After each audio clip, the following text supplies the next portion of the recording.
What's up, guys? It's episode 3 of the Wink Weekly. This week, our guest on the show is Mr. Chris Powell, the owner of Switzer Sweets. V-Rod, always the stalwart on the show here with us. But Chris is going to be our guest picker. We're going to run through some waiver stuff for the week, and then we're going to do picks for you guys. Again, trying to shorten it down, so tell us what you like and what you don't like, and we'll get it rolling. At this point, V-Rod is going to talk to us about what he liked on the waiver wire this week.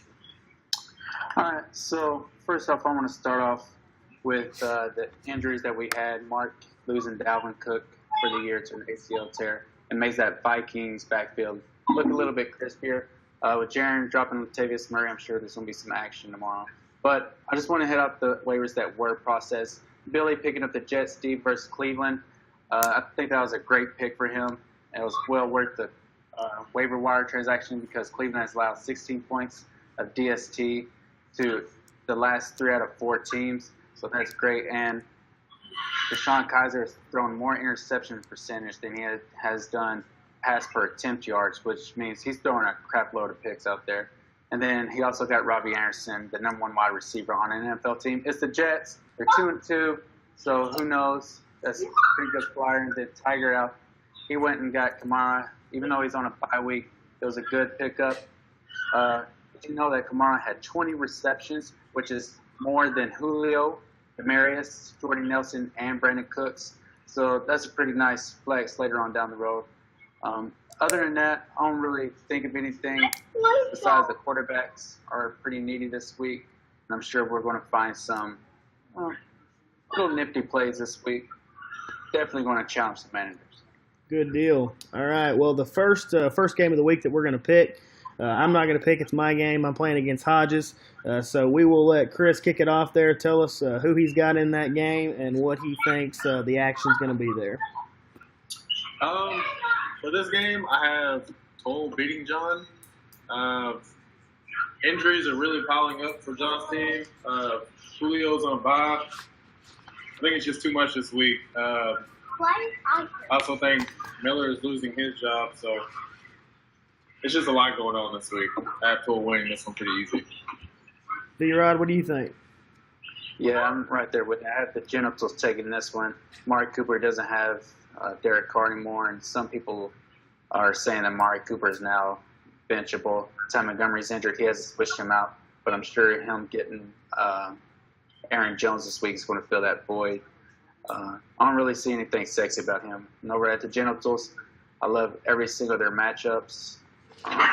So I think you're going to take this one very handily. You know, Tyrod Taylor, that's a sneaky play. He's a lot better than everybody acts like he is. So a lot hinges on that. If Cam can play well, I like it. But Tyrod's a good option. So I don't think it's a runaway by any means. Second game of the week that we've got Terrence against Mike Green. In that game, I am picking Mike Green to win. I like both squads. Terrence has got a killer wide receiver core. Stephon Diggs is playing out of his mind, so that's a great pick. And OBJ, I love that guy. Obviously, I've said that 1,000 times. And he's gotten good production out of Fournette, so I like that. I think, but I just think at the end of the day, I think Mike Green's team is just too much. Tom Brady, Jay Ajayi, Carlos Hyde, AJ Green. I mean, he's better than 1-3, which is what his record is. And I'm taking Mike Green to win that game. So what do you got, Vic? I'm actually going with Terrence this week. I think gas, no brakes, run out of gas, and he's going to be Terrence going to apply the brakes to that. I think Terrence proved 2-3, and the reason why I believe that is because he has Russell Wilson. I think even though it's a division game, he kind of struggles, so I figure he'll get about 15 points. But I really like Leonard Fournette. They gave up a lot of yards to Jordan Howard earlier in the season. I like Odell Beckham Jr. to bounce back this week, and Doug Baldwin, that stack. And then for gas, no brakes, love the Tom Brady, the Jay Ajayi. You kind of worry about him now because that whole Miami Dolphins is turning out to be a thing. I love Carlos Hyde, and that's about it. I just love Tom Brady and Carlos Hyde. Yeah. Chris, what do you got? I have Mike winning this one. They just met 2 weeks ago. Terrence won that game, but I like Mike winning this one. It's a win-win for me, but I like Brady. Wilson, I still have my ifs about him.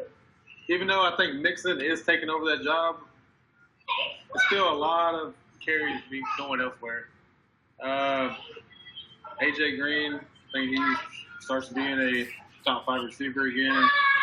And Will Fuller, I like him coming back, taking some targets away from Hopkins, but maybe he won't have the face.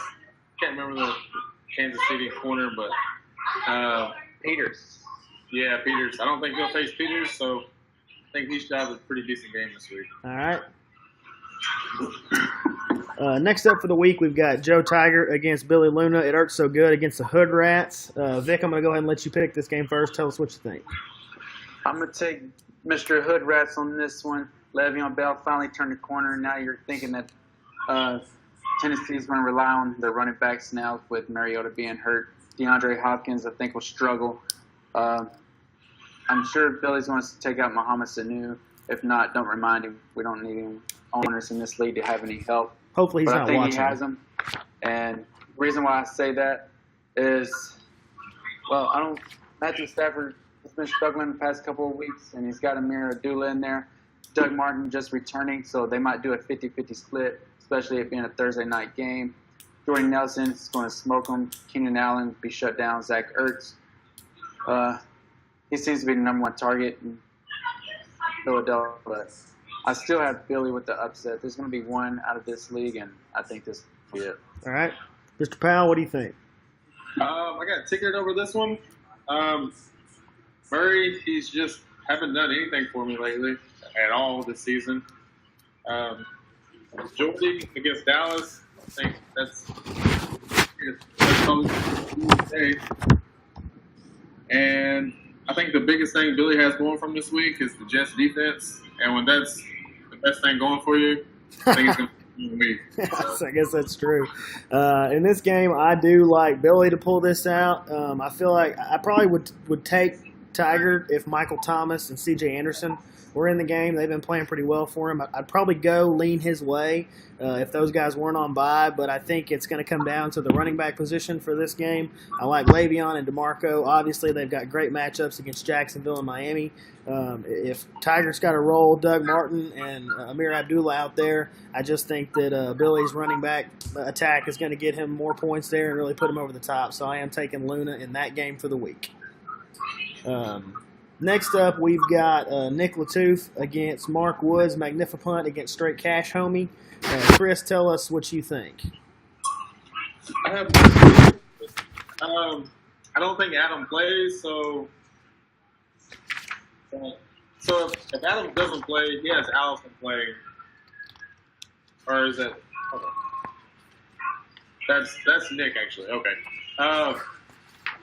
Since I don't think Adams is going to play Allison, I think that's really going to struggle in his receiver. Moncrief scored last week, but I don't see him doing that again. Yeah.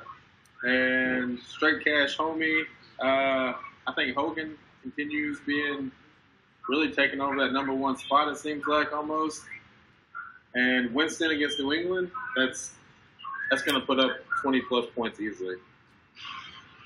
B-Rod, what are your thoughts, man? I'm going to go with Mark on this one, and I'm going to tell you why. Mike Evans going against New England, these are the 2 worst pass defenses in the league right now. Can you believe it? New England Patriots even being in that conversation. I think Mike Evans is going to run wild over him. He's got that beautiful stack with Jameis Winston.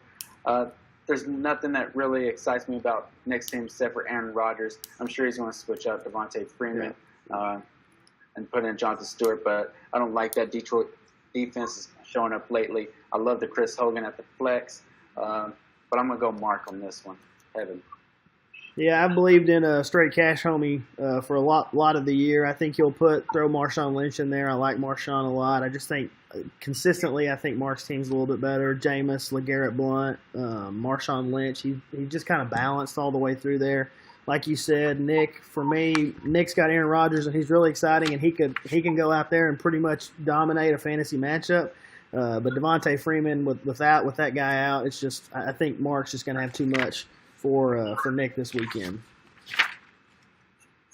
Our fifth game of the week, right before we do game of the week. Fifth game of the week is the franchise, Victor Rodriguez against Freddie Thrower Jr. So, Vic, you cannot tell us what you think here. For the week, though, I do have Vic winning this game. Jaron's team, they've actually played fairly well. He is 1-3 still, but so is Vic. So this is kind of the battle of the bottom dwellers here. But I am going to take Vic to win this week.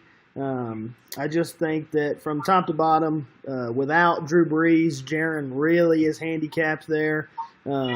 Mike Gillislee, for me, he's had 2 bad weeks, and I went on record saying I didn't really believe in him, but I think he'll get back on track, probably score. Bilal Powell, he had a lot of points last week, so I just think Vic's got a little bit more this week than Jaron. So, Chris, tell me what you're thinking. I also think Victor wins this one.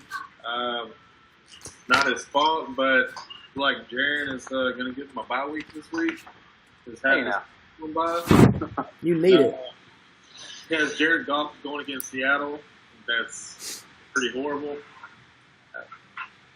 When you look at Victor's team, top to bottom, you say, hey, this is a really good team. They just have not performed. Yeah. But this week, Elliott, Gronk, all good matchups. Win easily this week. Vic, final thought. Tell us why you're going to lose. I'm going against Spider-Man and the Wolverine, like I said earlier in the week. Jaron, he does have a knack to putting something together. I mean, that's why he has the most wins in our league. He's managing his team well throughout the years. All right. Now we are on to Game of the Week. Game of the Week is Chris Powell, Slitzer Sweets, against Cody Powell, Fourth Down Firepower, the last undefeated team in the league. Cody has performed really well to this point in the year, but for the week, I am taking Chris. I think Cody's going to get his first L of the week. For me, Chris has got a lot of guys. Chris could easily be 4-0, and I'm sure he believes the same. But I definitely think that Chris is going to go ahead and put a 4-1 there. Those two guys will both be tied, at least near the top of the league at 4-1. From top to bottom, Cody's team is still really good. But for me, matchups this week, what Chris has got going, Melvin Gordon, Kareem Hunt, just too much going on there, and I am taking Chris to get the W this week. What are you thinking, Mr. Rodriguez? Both of them are stacked pretty evenly across the board. But I'm going to go with Chris. But first, let me start off with Cody. Cody, I love that he's got Gurley. At this point in the year, he's outscored David Johnson where he was last year by more than 40 points. I expect Antonio Brown to bounce back. Kelsey is a top 3 tight end, and he's got Gostkowski. Imagine he's going to take out Chris Thompson and put in one of those. Yep. I'm thinking it would be leaning towards him. Danny Amendola. But I'm going to tell you why Chris is going to win. Chris is going to win because, one, he has Kareem Hunt, the number 1 player in fantasy right now. He has Dez Bryant, who's had 2 touchdowns against Green Bay last year, and he had 1 that should have been called but wasn't. 2014 season, never forget. Dez caught it. And then he has the Lions DST. I like that. Not sure who Harrison Butker is for Kansas City, but they just picked up that rookie. And that's why I have Chris taking down the beast and claiming the king of the league. And he'll be the number 1 seed heading into the week 6. All right. Well, that's interesting. Chris, give us your final thoughts of the week. For this game, I really like myself, obviously. But for the week, I was kind of just looking at names, and it kind of really surprised me, like, who was in top 10s this week. And Hunt coming out of nowhere being the number 2. Diggs is the number 3 player. Yeah. Chris Thompson at number 9. And Carlos Hyde's a big name, but nobody really expected him to be the number 11 player in fantasy. Then you have Deshaun Watson at number 7 quarterback. He's missing a game, so it's really been a crazy year in fantasy, and I think it gets probably crazier this week. Yep, I am with you. That Carlos Hyde trade that Mike pulled off, that's looking better and better for him every week. So we want to thank our guest on the week, Mr. Chris Powell. We appreciate your time and appreciate you joining us. Next week we'll have somebody else on. We'll be sure and coordinate that with you guys. Sorry that we missed last week. Life just got busy trying to keep all the balls in the air at one time. So we'll see you guys here next week, and best of luck to everybody. Unless you're playing me, Victor, or Chris. Yeah. See you guys. All right.